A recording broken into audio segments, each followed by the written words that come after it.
Guys, welcome to the girls. We're back here with a brand new show, and we have our little poochies on because we're talking about our little animals today. So if you're an animal lover, this show is definitely for you. Look at how she puts her paws out like she's flying. Rosie hates the camera. She's definitely not a Lysant. Anyway, hi Mom, hi Lori. Hi. Hi, everybody. I'm going to say hi for Gucci because this is nap time for him. Sorry, he's a diabetic, and so his nap time is around this time. So he says, "Rrr." That's all right. Spaghetti's sleeping too. It's his nap time, so I only have Crosby with me right now. Well, you guys have been dog lovers for a very long time. I'm new to the game. We've only had Rosie for about 1.5 years now. We love her to pieces. It's like having a kid. If you don't have a kid, you don't realize the love you can have for a child as much as having your own kid, if I'm saying that right. Same thing with the dog, I feel, or any animal. So we decided to have a show today to talk about, the responsibilities of having an animal, what you can do. They're like kids, they get sick, right? You guys have been through many dogs, and I mean, dogs have passed away, your dogs have been sick, you've had a little scare, so you guys can take the lead on this one. I'm a noob. We're newbies, right? Sam only 1.5 years. I'm the baby. Well, I could speak for my fur babies, all that we've had, and for Gucci, especially right now. Gucci had quite a scare when he was about 5 or 7 years old. I can't remember when it started. It just seems like forever. He got sick until we got down into the problem of what it was. He was already into being a diabetic because it had damaged the pancreas, but for all the great care that he had, and with going to Penn Vet to have then surgery on his eyes because he developed cataracts from being a diabetic, he's been fully taken care of. But he gets insulin twice a day. You guys know when you come here, no matter what's happening, we have to stop everything and feed him, give him his insulin. And right now, as I said, he's taking his little nap, but he's suffering from a little urinary tract infection right now. So, he gets his medicine and gets his checkups just like we do. And they are fur babies because they're your baby. They're totally dependent on you. That's right. And if you're not going to be fully caring for an animal, then you really shouldn't get an animal because they rely solely on the human to take care of them, whether it's a dog, a cat, a rabbit, whatever the animal is. Our Spaghetti is going to be 19 in March. He was a wedding gift from friends of ours. We've lost one dog. Her name was Posey to a tumor. And, it was devastating losing her. I've lost family. And there's still, as much as I miss my family that's passed away, there's something with my dog that I felt like something was missing. And that's when we got our little Crosby, who's only going to be 6. He actually just turned 5. And they take a lot of your time. Our whole lives center around our dogs, So today when we are talking with our guest, she often gets animals who people aren't taking care of. So I'm so thankful that Marge will be joining us today to teach everybody the responsibilities of how to properly care for your animal. Something that everyone needs to know, I think, just like when you're going to have a baby and you go and take parenting classes or you take, childcare classes, I think people really should do research on what kind of dog that they're going to have. So we don't want to have the show without our guest, but, we feel very strongly about it too. And that's why we're going to do the show. So our guest is from Blue Chip Rescue, Lori? Yes, it's the Blue Chip Animal Refuge. They're located out in Dallas, Pennsylvania. It's just a wonderful place. And if you have time to volunteer, it's a great place to go and actually just experience what they're doing there. They're doing great work. Lots. There are a lot more people getting an animal now, a lot more people working from home permanently through the pandemic. So when we come back again, we're via Zoom here. A new edition of The Girls. We'll have our guests, and it's Margaret Bart, and she's with the Blue Chip Animal Refuge, and she'll be joining us in just a little bit. So stay with us right here on SSP TV.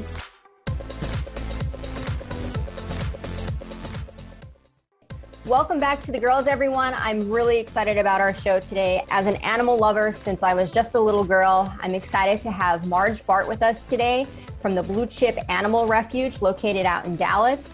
I was very fortunate to have the opportunity to visit Blue Chip probably about 2 years ago. Marge welcomed us with our visually impaired kids for the day, and it was just an amazing opportunity and such a wonderful day. And during the day, I had texted my husband. We have a little joke because my dream is to do what Marge is doing. But my husband says 2 dogs is plenty and I can't have any more right now. So that day he kept telling me, you can't bring any home. So Marge, thank you so much for joining us today. And I want you to tell everyone, because it's such a wonderful story about how you started Blue Chip. You know, it wasn't something that, as you and I talked, that you were really planning on like right away. So tell us a little bit about how you started this wonderful organization. Well, I was working at s18e. I was production superintendent there. It was a factory up in Mountaintop. And my MS got to a point where I couldn't walk on the plant floor. I had an insurance policy that would allow me to retire early. So when I was, 20 years ago, I left s18e and started Blue Chip. I always thought I'd do it in my retirement, didn't think I'd do it that early.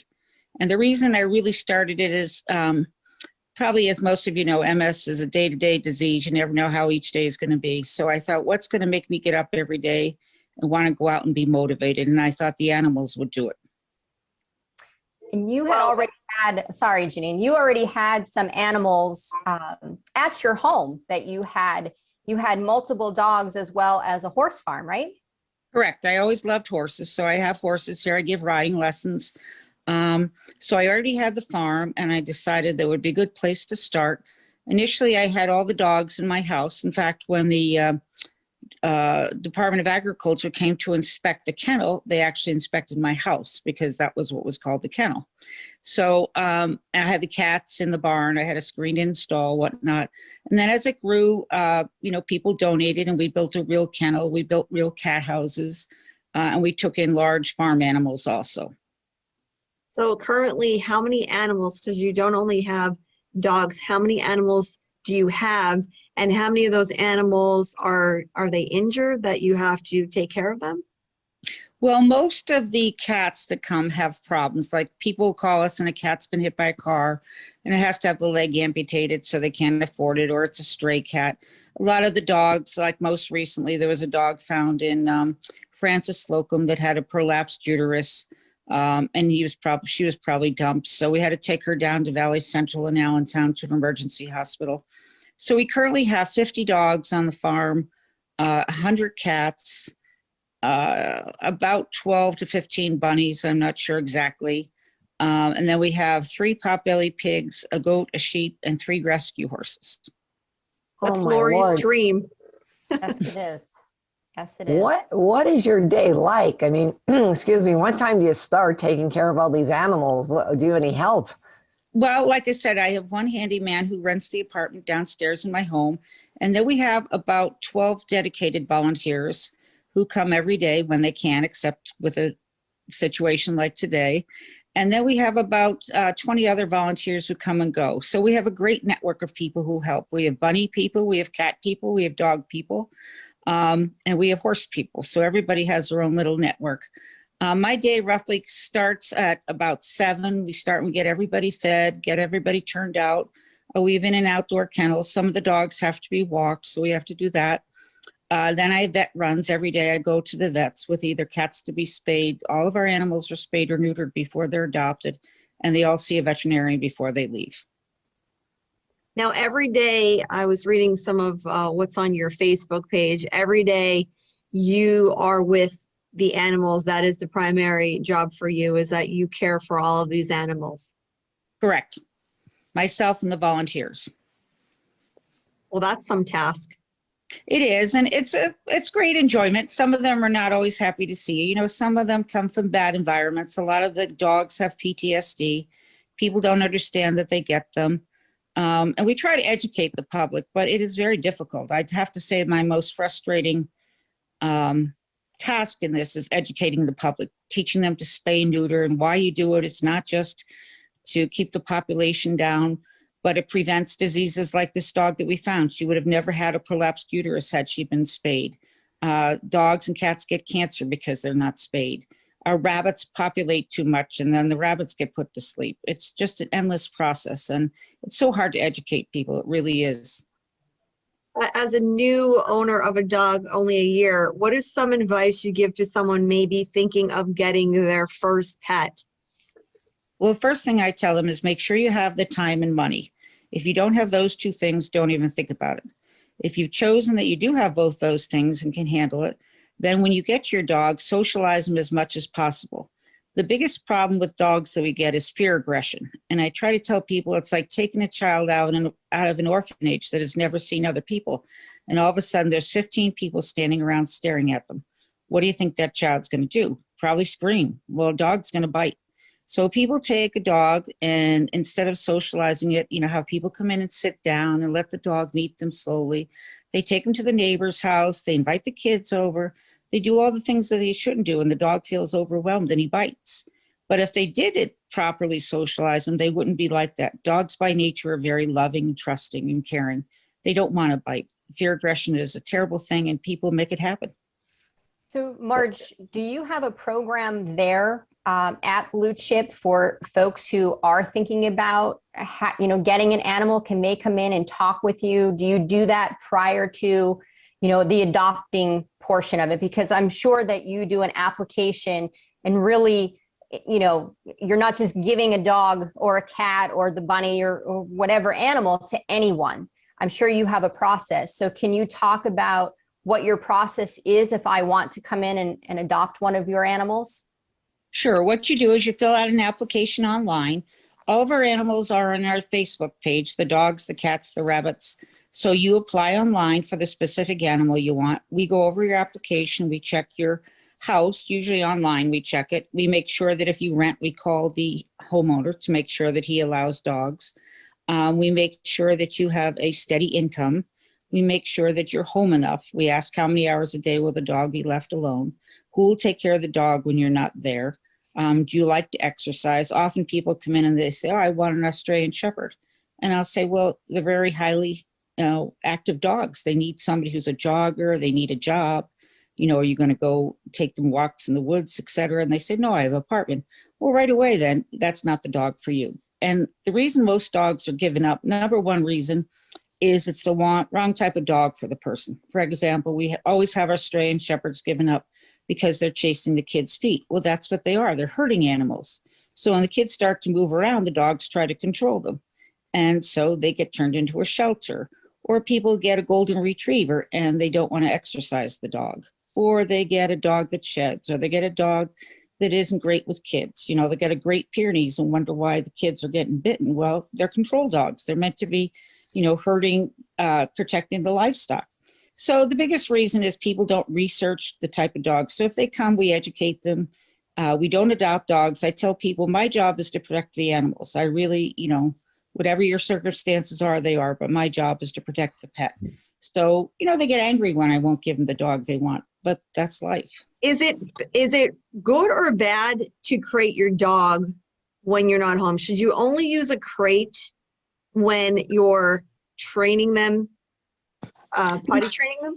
No, dogs actually, usually when I've had dogs and they give up their crates because they are potty trained, they want to go back in their crate. That's their little security. So I tell people, they think it's cruel, but every dog should be crate trained. You don't leave a 2-year-old without being in a playpen. Why would you leave a dog without putting him in a crate? They can get into things, they can eat extension cords, they can chew your furniture up, they can do anything. And that's a big expensive and big problem when your dogs eat things. So I always tell people crate train them. But when you're home, let them out, of course. How long can a dog be in a crate? I think normally dogs get housebroken in 3 months totally, but then they like their crate, so you leave the door open. When I got rid of my dog's crate when, she was 6 months old, she was like, where's my bed? Where's everything? So I brought the crate back with the door open and she slept in there for 4 more years. It's where they feel comfortable. We have a lot more things to talk to you about, Marge, and we're going to take a quick break here. We'll be right back. Welcome back to The Girls, everyone. We're here with our guest, Margaret Bart from the Blue Chip Animal Refuge. Marge, you have the cutest little pup on your lap right now. And if I remember correctly, This little guy was there when I visited, and I so desperately wanted to take him home, but he wasn't quite ready at that time to adopt out. So can you tell us a little bit about who you have with you? Yes, this is Rascal Flats. He was brought in by a woman who said, I have the bipolar disease and the dog has caught the disease, so I have to surrender him. Oh. And I explained to the woman that dogs can't catch a disease like that and what was the issues. And she said, he always bites me. But I think what the woman was doing was throwing him around. So his only defense was to bite her. And I could not even tell what kind of dog he was when he first came because he was all matted and everything else. But he's a typical dog that did not trust people. So it took me over a year to get him to trust me. And I could never adopt him out again because, it just a long time getting to know him. And he's just a good little dog now. So he's with me for eternity. What kind of dog is he? He's half Pomeranian and half, they think Papillon. We are going to do a DNA when he gets a dental because he's not too friendly about putting a swab in his mouth. None of us are. Yes. So he's I have a adorable. Shih Tzu. I have a Shih Tzu, and they say that my dog, and she has long hair, and she has to be brushed 2-3 times a day, or she gets matted. She has the kind of hair that Right. gets very matted. So they told me as long as you do a good job, a lot of people who have Shih Tzus end up shaving their dogs, I'm told, because of the work it takes to keep up with their hair. Now that dog that you have there, such a little cutie, kind of looks like a Shih Tzu to me laying down. I don't know too much about different breeds, but he's a doll baby. He is, and he gets groomed once a month, and he gets a puppy cut. We keep him pretty short because he does not want to be brushed. So Rascal has his own rules in life. Whatever he wants, he gets. Isn't that the case with all of our pets? I believe that they come into our life and they come in with a purpose, and it's to distract us from what the heck we were doing that isn't important, and to really have us focus on what is important, which in their life is them. It's 100% Exactly. focus on them. And I think that their unconditional love, you could never find a person who has that. They don't care what you do to them. They always come back and love you. They train us, is that correct? Yes, definitely. And they're just unconditional love. They know when you're sad. He knows when he's bold, when he has what I call little hissy fits. He loses it for a moment, and then just have to leave him alone till he gets his composure back. Well, Marge, you mentioned in the beginning that you have MS, and you thought that having the animals would help you. So how has it changed your life? How's it helped you, and how are you doing with your MS? I'm doing, I think, very well. They help me because they're always there. If I fall over, they're like, come on, you got to get up. We got things to do. And they're just lovable. Rascal sleeps with me, and I have 2 other dogs in the house that sleep with me. And they just give me the strength to go on. Days that I get down and out, I think about all the animals that we've saved and say, you got to keep going. That's an interesting thing that you brought up. What are the pros and cons of your dog sleeping in bed with you? Is that something you should do, you shouldn't do? Does it depend on the breed? Well, I tell people when you first get a dog, and what I do when I get a dog into the shelter, I treat them like juvenile delinquents. I feed them, I walk them, I show them that I care about them, but they get no benefits until they prove to me that they can act like good dogs. So I would never let a new dog sleep with me. I'd get to know him, I'd make sure that he bonded with me. And then when he deserves to be able to sleep with me, he can. I think 90% of the people who own dogs sleep with them. I think it's unfair that you don't let them sleep with them if they love you, because that's where they want to be.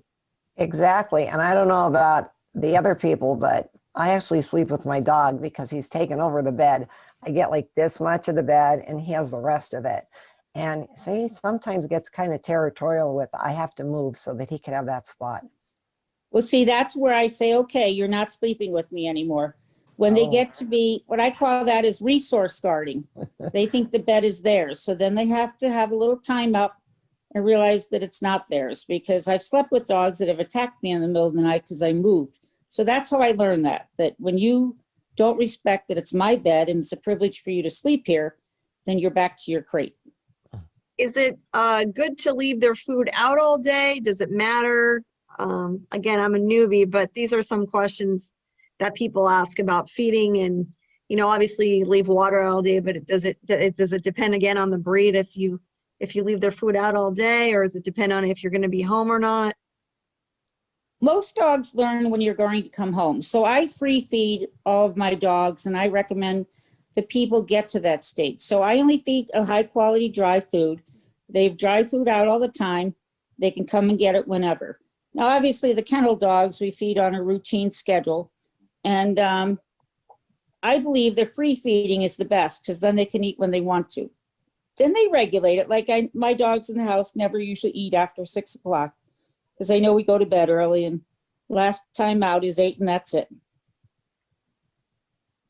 Well, we have a diabetic, so we have specific times that Gucci has to be fed. So I guess a lot depends on their medical background as well. Exactly. A lot of dogs are diabetics. A lot of dogs now have, you know, we never used to be so detailed and concerned about their health, but today, you know, we've had dogs get new hips. We've had dogs, you know, just about everything that a human does, they get. What about all these vaccines and the tick medication and all that kind of things? I know sometimes dogs can be sensitive, or they might throw up or get sick from different shots. What should you definitely have your dog get every year? Should your dog see a vet every couple months? Well, it's a state law that a dog must have a rabies vaccine, and they could be 1-year vaccines or 3-year. If they've never had a vaccine before, they get a 1-year. If they've already been vaccinated, they get a 3-year. They should also have a distemper shot, because that's like the flu to dogs. So they should have it, especially if you're going to take them to dog parks and things like that. I would say that currently probably 90% of the dogs that we get in have one type of Lyme disease. There's at least 4 types. There's Lyme, there's anaplasmosis, ehrlichii. So you should take your dog every year and have them, it's called a 4DX test, where they test for heartworm and the 3 tick-borne diseases. And they should be on regular tick preventative medicine, because ticks can kill dogs. People don't realize that the ticks affect the organs. Young dogs die of bad hearts, things like that. So having them check for tick-borne diseases is very important. There are so many different things that you need to know about raising not any kind of animal. We call them our little fur babies, but we have dogs, let alone to have cats. Are there certain diseases that each particular animal has that you should also look into before you decide to adopt? And do you do that when someone comes there? Do you tell them about all of that? We do, and all of our cats are tested. Cats primarily get feline leukemia and feline AIDS, as I call it. So the one disease, as long as they're spayed or neutered, they can inflict it on others. But some of the diseases can be caught by other cats. So there are different places that you can take. Different shelters will take cats that have a specific disease. But cats, to me, are high maintenance, because we have 100 of them. They're always getting eye infections. You know, they get stones. They get all kinds of things. And so cats are for people who really love them. I mean, the benefit to them is they can be left at home alone a lot, you know, with a litter box and feed. It's not like they need the time that a dog does. So we adopt out a lot of cats, but unfortunately the cat population in this area is overwhelming, and thousands of cats get put to sleep every day. And if someone, you run on volunteers, we're running out of time, but we wanted to give you a quick plug on if someone wanted to get in touch with you, if they wanted to make a donation, how can they do so? They can either go to our website, which is bcfanimalrefuge.org, and find out about either, or they can give us a call at 570-333-5265. And we always need volunteers. We need maintenance people. We need cat lovers, dog lovers, pig lovers, whatever your fancy is, we can find you a job here. Marge, thank you so much. You gave us so much information. And again, thank you for what you do every day for all of the animals. It's amazing what you've done and all the care that you're giving them. So thank you. Well, thank you very much. Rascal says it was nice meeting you all. What a little cutie again. It's the Blue Chip Animal Refuge. If you'd like any more information, the information's on the screen. You have Facebook, go there, connect with these fine people, volunteers, and help make a difference, keep all of our little fur babies safe. Thanks for joining us here on SSP TV, The Girls.